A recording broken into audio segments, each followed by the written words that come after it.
Right, welcome everyone to episode 18 of Tiger Heart Chats. We're doing a special episode today. We're doing this in partnership with a wonderful studio called Paddington Works Studios, which is in Paddington in London, sunny, beautiful London, English London. And I've got a fantastic guest for you today. Her name is Shona Guha. I got the name right. You did, right? that's my name. I kept calling her something else. I'm not going to tell you what I was calling her because it was awful. And I feel really bad. No, don't worry, it's the same spelling. Is it? Okay, cool. It's a very common mistake. Cool, we'll let you guys figure that out, right? But today, yes, I've got a wonderful guest, a lady called Shona Guha, who's part of the Paddington Works crew. And she's here to talk about social media because you're a fantastic social media guru. What can I say? I mean, social media is life now. It is. So, Shona, there's going to be a couple of people who are listening to this right now who don't know much about you. Cool. Give us a brief intro into who you are and what you do. So, I studied theatre at university. I performed on theatre as a child, so I was part of the West Side Story cast and Chichili Bang Bang cast. Wow. Yeah, it was in the Chichili Bang Bang was the West End tour, and I was part of the Milton Keynes child sewage kids. Sewage kids. Yeah, I had to walk out of a sewage covered in dirt and sing lots of songs. It was great. Wow. And from there you studied theatre, right? Yes, Where did you study? I went to Brunel University in Uxbridge. Okay. So that's near Heathrow Airport. Yeah. It's a really good uni for engineering and like design, and then the theatre bit comes after. Okay. So it's quite a small team that I worked with, but it was incredible. I couldn't recommend it more. Awesome. And so what are you doing now at Paddington Works? So now I am a sales and social media executive. Right. So I introduce people and take people on tours to the building. I sell the space as well as running all of our social media. Awesome. And there's people who are listening to this, just so you are aware, this is a partnership with Tiger Heart and Paddington Works.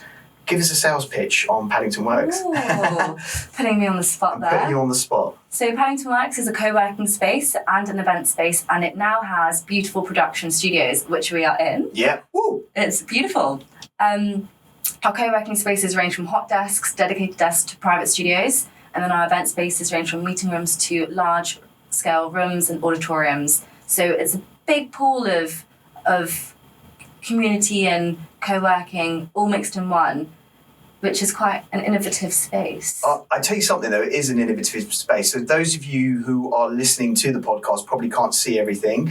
Those of you who are watching it on YouTube can see everything. But it's quite a new building, isn't it? It's not even a year old, is that right? It's about a year and a half old. Oh, okay. So it's coming on. So I've only been here since December. Right. When I joined, it was only about 7 months fresh. Awesome. So it's getting on, and we're doing quite well actually. We've got quite a few people in. Well, I tell you what, I was introduced to this place by a lady who was actually on the first ever Tiger Heart Chats, a lady called Stephanie Melodia, and she runs a company called Bloom, and she introduced me to this space, and I came here, and it is awesome. Like, it's very forward thinking. You guys pump like fresh air into the building. There's loads of plants. It's a very kind of creative, friendly atmosphere. Definitely, well, especially with the fresh air. We've got 25% more fresh air pumped into the building than is legally required. Wow. Which is really good, especially in this time and day and age. We've got circadian lighting, which basically helps with your mood and your hormones throughout the day, so you never feel that dip after lunch, you know, when you want to go for a nap and you're like, oh, I'm so tired. The lighting actually helps and brings you up. Right. So all of this different way of thinking will help you be the best that you can be in a working space. Awesome. And you're loving it, right? Oh yeah, it's great here. It's such a nice chilled vibe. Everyone in the team is so lovely, and all of our members are just so welcoming and friendly. Awesome. Okay, so look, we're going to talk a little bit more about Paddington Works in a second, but I just want to talk about you because you're a bit of a social media god. I follow you on Instagram. You've got a very unique narrative on social media. You're very good at social media. You're sponsored by a clothing company? So I had a partnership with Bow Avenue, the lingerie / pyjama brand for a year. Okay. So I was their brand ambassador, so they'd send me really cool boxes and gifts every month, and I just had to take photos of myself in them or of them, and people would use my discount code, and that's the way that the company would make money. Right, I see. So I'd be like an affiliate. Yeah. and I just help them. Basically, it's like marketing for them via social media. Yeah. So I do a bit of that. So tell us about your social media journey. So how many followers have you got? So currently I've got 3,200 and something, around that ballpark. So I'm not huge, but I'm bigger than your average user, I'd say. Yep. I currently obviously work on my own Instagram. I have a specific theme. It's very green and beige. So I've taken a lot of time to decide my colours. Yep. And I also help other people with running their accounts as well. So, for example, my cousin Shona Guha, she's a BBC cricket presenter. Wow. And I help edit her videos, and I help her sometimes decide what she wants to post, if she wants to post that. So it's really good fun. Awesome. How did you get into social media? A hobby, really. I saw like famous YouTubers and Instagrammers just like their careers take off just by taking photos of them looking good in certain clothing, and the aesthetic and the type of photography that you have to take for screen. It's a lot different than like nature photography and like catwalk photography, whereas you have to position yourself on your phone or your camera in a specific way to get those angles for Instagram to pop. Right. So it's quite interesting. So I took an interest in that, and then I don't know, I think I got the Bow Avenue partnership, and then it carried on to me working with smaller businesses. And then from there, I've just been speaking to people like yourself, and it's just blossomed. Awesome. And talk to us about the Bow Avenue connection. So how did they approach you? Like, what was the kind of beginning of that partnership? So they actually put out an advert on Twitter saying, we're looking for new affiliates for the year. Please take a photo of yourself in some sort of pajama or lingerie, tag us on Instagram, and we'll consider you. So I did that, and then I got a message like a month later, like, you've been chosen. Wow. And it's been amazing. I've made some really good friends through the partnership with them, because we all came together for a London like get together in the store. Yep. And then from that, I've learned a lot about Instagram from all my influencer friends. Awesome. And some of those influencers that were in your kind of year group, if that makes sense, do they have like more followers than you or less followers than you? What's the kind of range? Well, some of them do have a lot more followers than I do, and some of them are either on the same level or even less. Bow Avenue didn't have a follower count that they wanted to stick to. It was more about the content that you create, I got which is, I think, more important than follower count, because if you're making fantastic photography and content, I don't think follower count really matters, because it's about the clothes, it's about the garments, the gifts, everything, rather than how many people have seen it, I think. Absolutely. And it's also about how you as a brand want to express yourself, like what your narrative is, how you want people to see you. I think like maybe 3 years ago, there was this obsession with numbers. Yes. Whilst now, especially some of the luxury brands that we work with, we talk to them about their influencer kind of ecosystem. And they've kind of highlighted that they're a little bit fed up with just people just looking pretty. They want something that kind of connects with their brand in some way. Definitely, I completely agree. When I've been working with brands, they're more interested in how you take the photo than just standing there in the garments and having a great backdrop. I think that's really, really important at the moment. And like you said, the follower count and the like count was so important a few years ago. And now Instagram has actually started to take that out and filter it out. I've noticed that. Yeah. So in some accounts, I think they've done a split across England. I think they started it in like testing it in Australia first, where they just got rid of people's likes. So you could see that people had liked it, but you couldn't see how many. Right. Only the person who owns that account could see how many likes they got on that photo. Right. Okay. And I think that's the way that they're moving forward at the moment. So half of my influencer friends can't see how many likes I get on my photos. They can just see that people have liked it. Right. Whereas I can still see the number, which is really odd. It's that like half of the group that I've been working with can see the likes and half of us can't. Yeah. So it's trialing it out to see if it works. So let's talk about Instagram, because Instagram is 10 years old this week. Ooh. You've been using it for a while. Yes. It's benefited you in many ways as a brand, as a persona. Talk to me about how you perceive likes. And I you can be as honest as you want to be. How does the like count and the way that it's changing make you feel? So at first I was like, oh, this might be really interesting because it might help with mental health, where people are constantly checking their likes to validate themselves.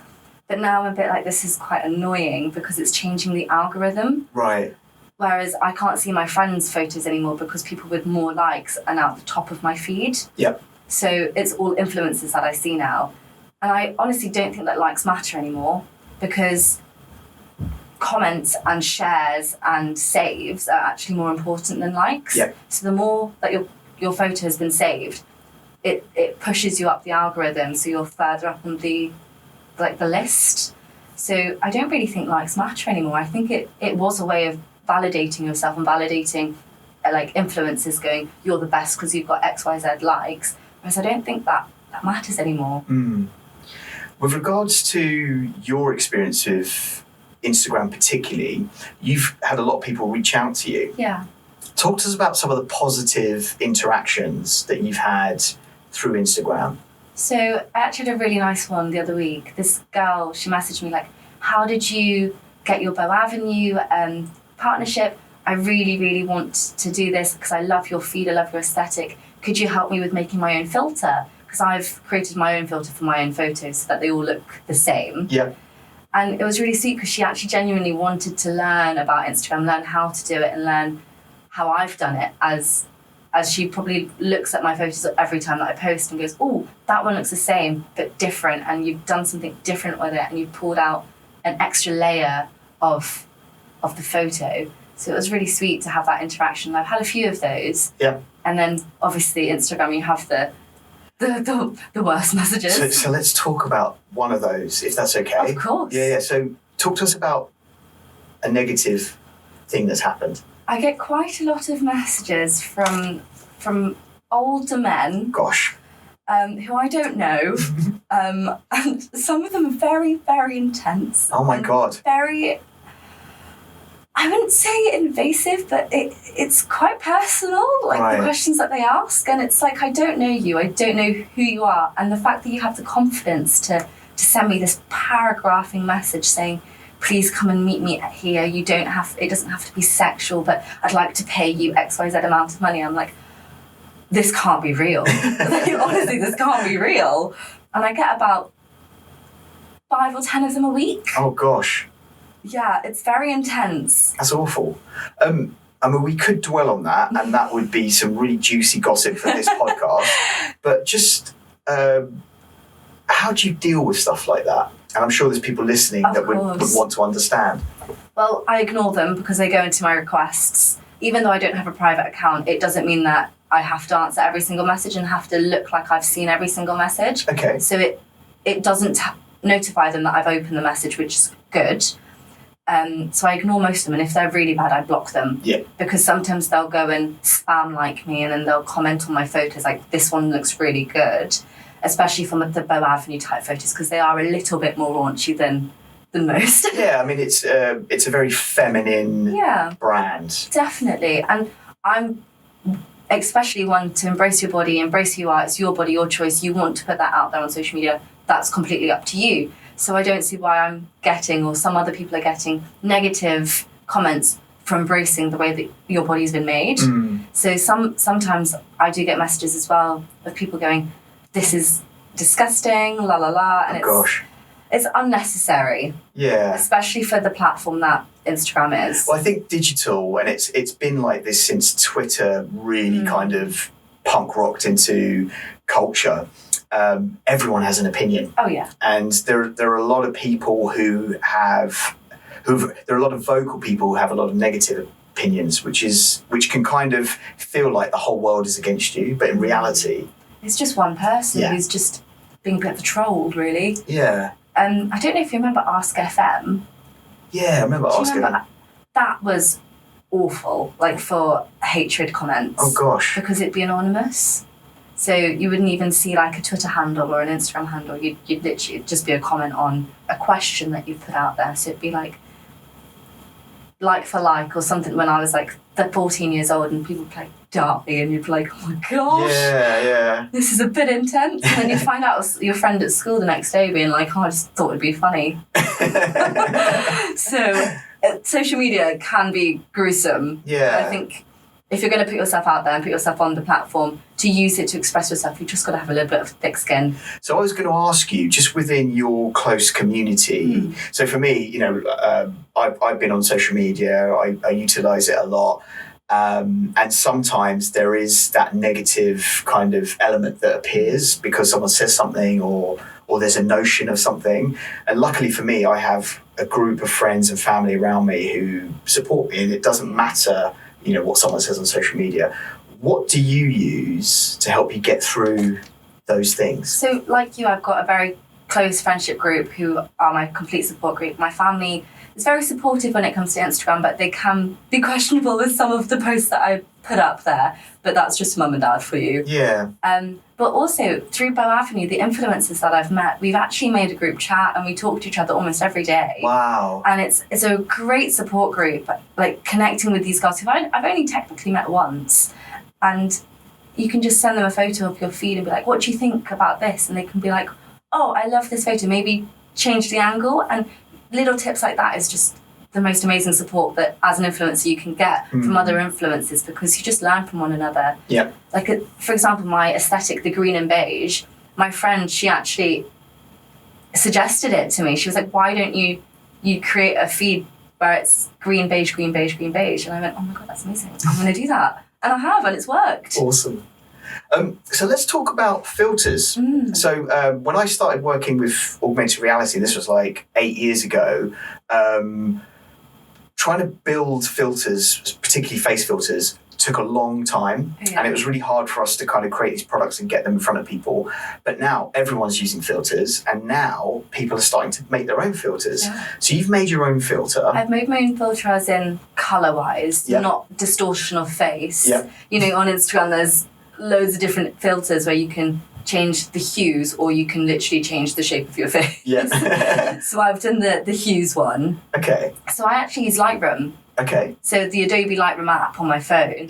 And I sat there for hours, like with the little switch panels on it, changing the hues, changing the yellows, because I'm anti-aloe. Aloe? Anti-aloe vera. She's anti-plants, guys. I'm anti-plants, but I'm a vegan. I'm joking. Yeah, sorry, you meant to say anti-yellow. Yes, and anti-yellow, it's a tongue twister though. It is a tongue twister. So I've taken all of the yellows out of my photos, and I've worked with greens because I take a lot of photos in my back garden. That's my canvas, really. Like, especially over like lockdown, I got my sister to just stand there and take photos of me in the garden. So I've embraced green, but I think you just keep trial and error. Every photo is going to be different, so you're going to have to fiddle with it somehow or another. So you built that through Adobe Lightroom. And so that kind of ties into being a brand. So if you have any advice for anyone that's thinking about, you know, utilizing social media, particularly about the brand, what are your thoughts about that? Like, so the one thing that I will always remember about social media is use your social media and Instagram page as your CV, because brands will then look at you and that would be your brand. So everything that you post, every colour and choice that you make, it all adds up in the end game. But then if you make a mistake, it's social media, you're allowed to make mistakes. So it's forever changing. So as a brand, you just have to keep up with those trends, I think, and just go with the flow. I'm quite chilled with my social media. I won't post every day. I don't have specific times anymore. I just think it's social media. It's going to be there. And if you're going to get the hits, you're going to get the hits. And if you're not, that's just the day's algorithm.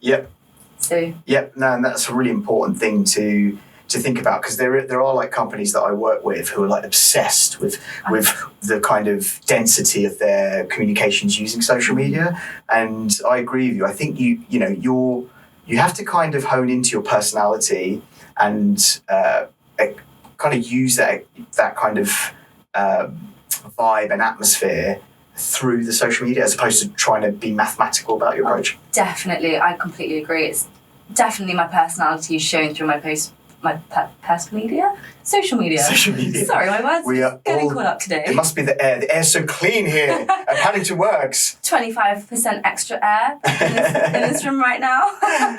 I'm just conscious of time because we have to do a break at some point. How are we doing, buddy? Henry? 20 minutes. Okay, cool. We'll carry on for a bit longer. Cool. So you're head of social media at Paddington Works. So talk to us about you refining the message of Paddington Works and deploying that through social media? So Paddington Works, it's such an amazing place. As you've been here, you're here.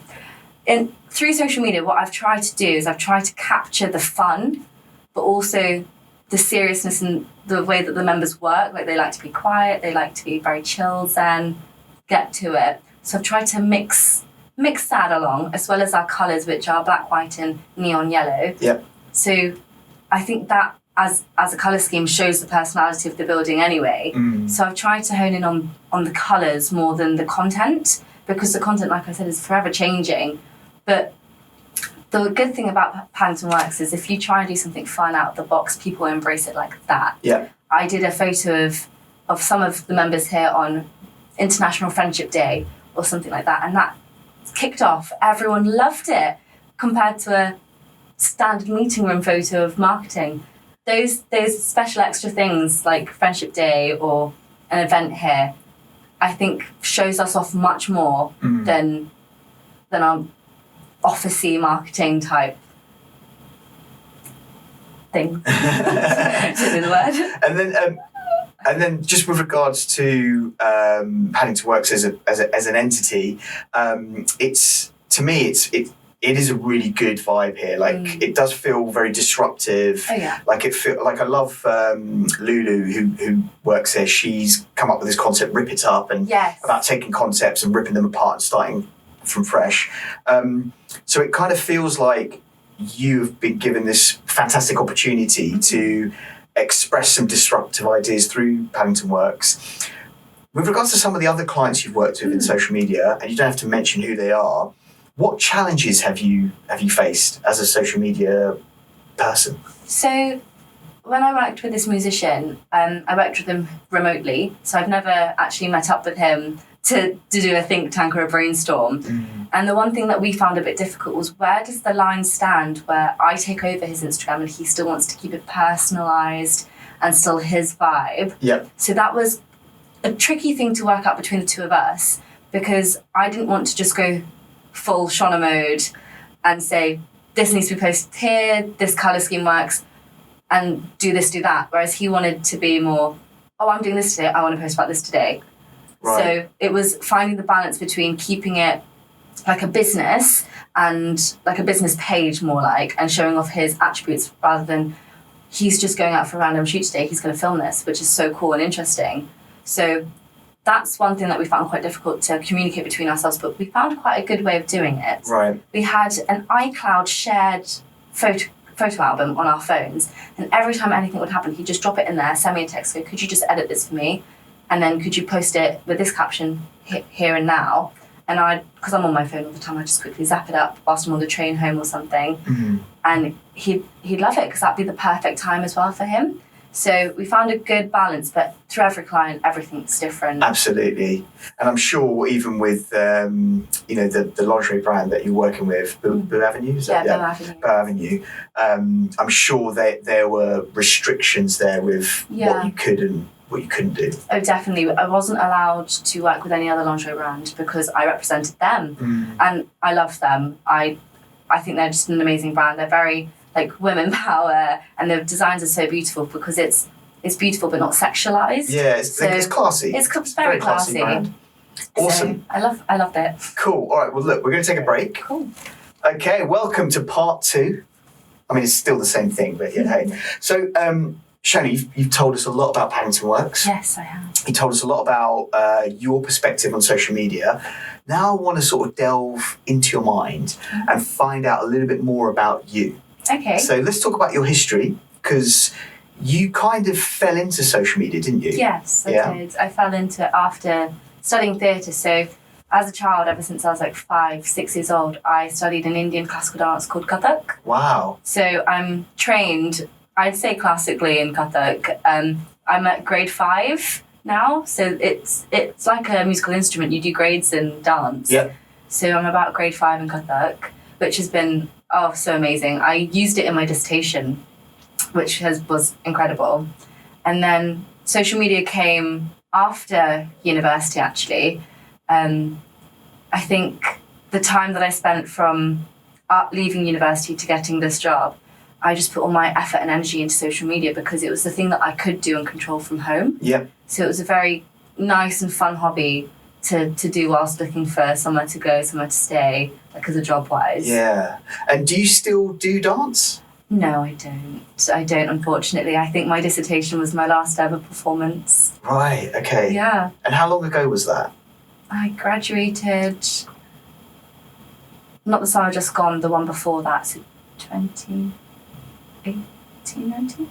Yeah, 2018. Yeah, somewhere around there. I don't remember. What year is it? It's been so long. Bloody COVID. It's awful. So just with regards to you being a dancer, talk to the people that are listening about that style of dance. That's an Indian style of dance. Yeah, it's an Indian classical style of dance from, I think, the north of India. So my family originated from Calcutta. So the dance, my mum wanted to put me into the dance that showed our culture. Yep. But I've also learnt Bharatanatyam, which is from the south as well. Right. So Bharatanatyam is a different style of Indian classical dance, but that's from the south of India. So when I learnt Bharatanatyam, I had to learn a bit of Tamil to understand my teacher. Yeah. Whereas when I learnt Kathak, I had to learn Hindi to understand my teacher. So it's funny because obviously I'm Indian as well, like you. And a lot of people don't realise in India, because I've had people come up to me, like, do you speak Indian? And there's like 630 languages in India. So many. Which is crazy. Yeah. So understanding Hindi, which is it's a dialect that a lot of people in India on the north side speak, and then having to learn Tamil, which is so different. So different. What was that like? It was so different, but also my parents don't speak Hindi or Tamil, they speak Bengali. Right. So it's a completely different language.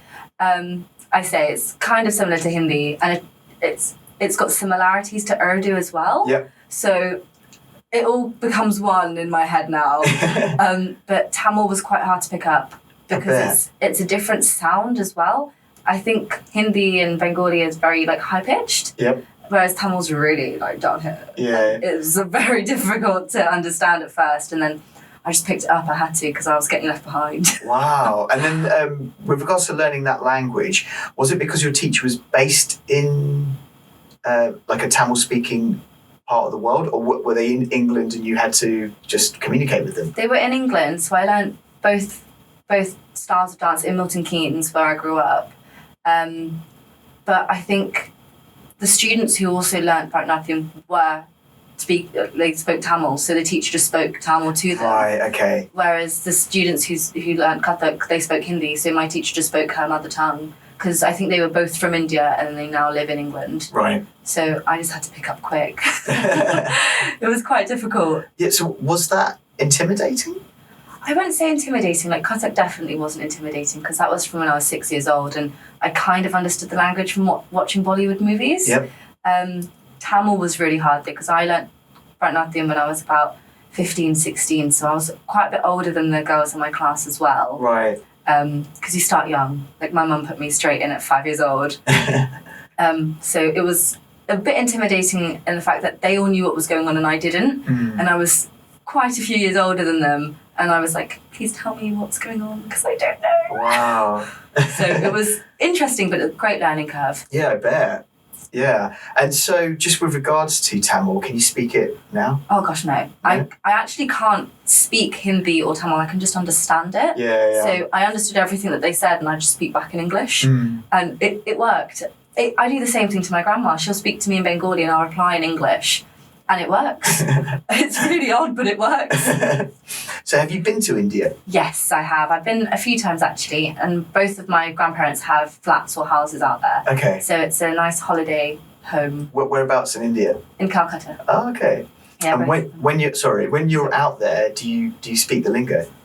No, I actually haven't been since I was about 12 or 13 years old. I think that's the last time we went. And you're 18 now, right? 22, Sanj. I know I might look like a child. I sound like one of those creepy guys that sends you messages on Instagram, don't I? No. Massive essay, yes. Definitely not. Sanj block. Yeah, no, not from you today, thank you. Reject. Sorry, I'm married, it's fine, don't worry. But that doesn't stop some people. Anyway, let's talk about something else, yeah. But no, I don't speak the language, unfortunately. Okay. I can just understand it, and I definitely cannot read or write it. That's a different ballgame.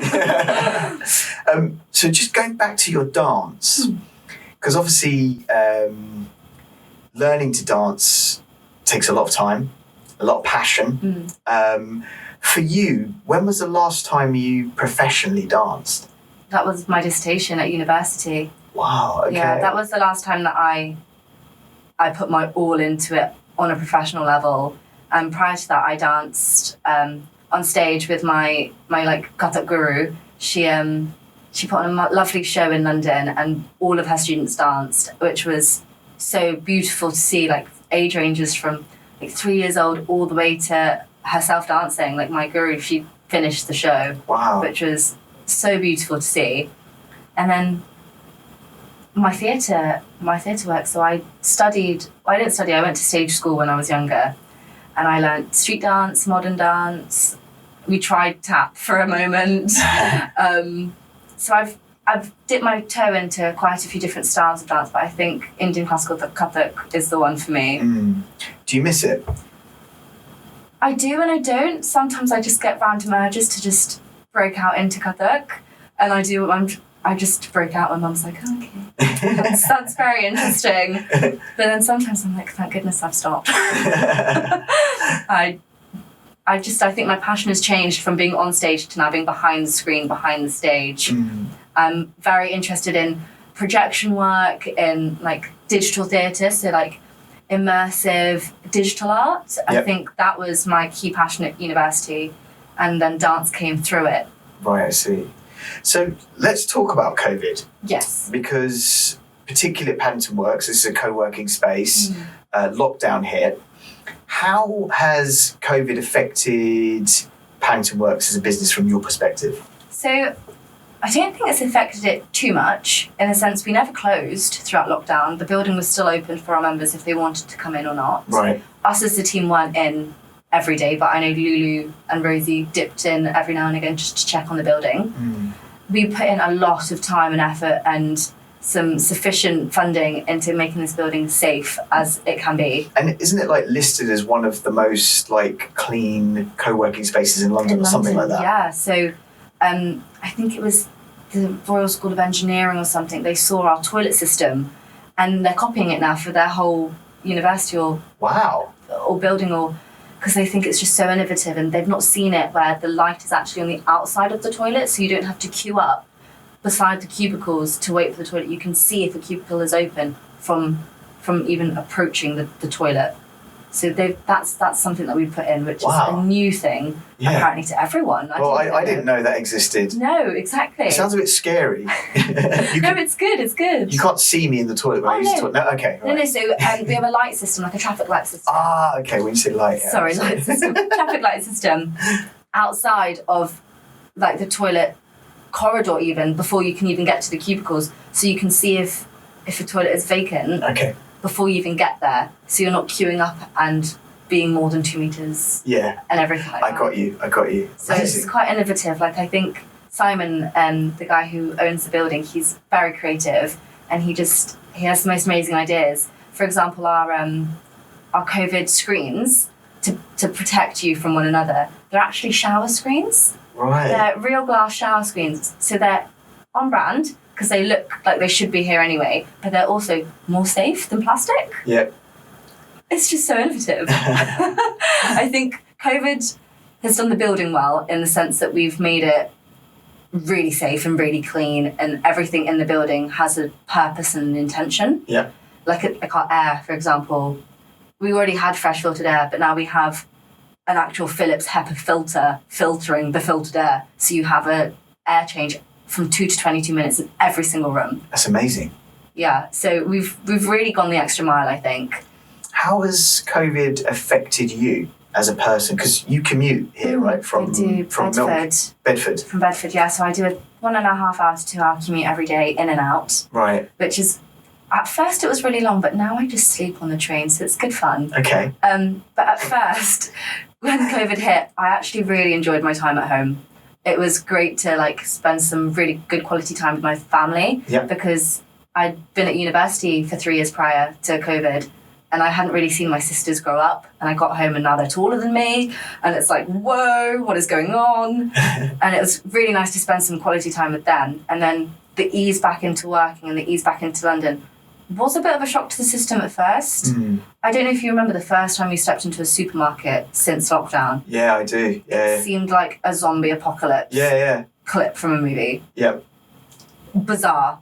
But I never got that feeling in this building because they'd put that many safety measures in place that I actually felt safe to take off my mask. Yeah. And actually... I mean, it is amazing here. Just the way, like, just things like with handles and stuff, you've got this I don't know what it is that you've got. Nanoseptic stickers. Like, stickers, which kind of sanitize your hand as you touch something. Yeah, so everything that you touch on the nanoseptic, it's a self-cleaning surface. So if you had a germ in your hand, after 5 seconds, I think it's gone off that surface. Wow.